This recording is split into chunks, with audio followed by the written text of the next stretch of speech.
Divide 938 by 7 in a long division method. 7 times 1 is 7. On subtracting, we get 2. So now this 2 is less than 7.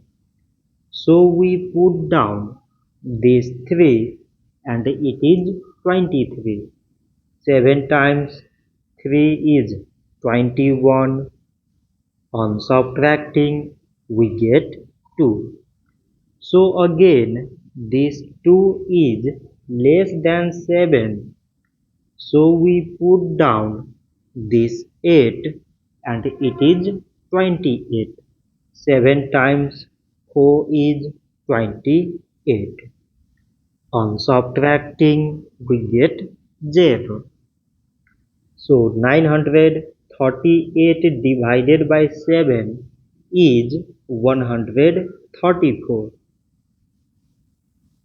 So this much for today and thanks for watching.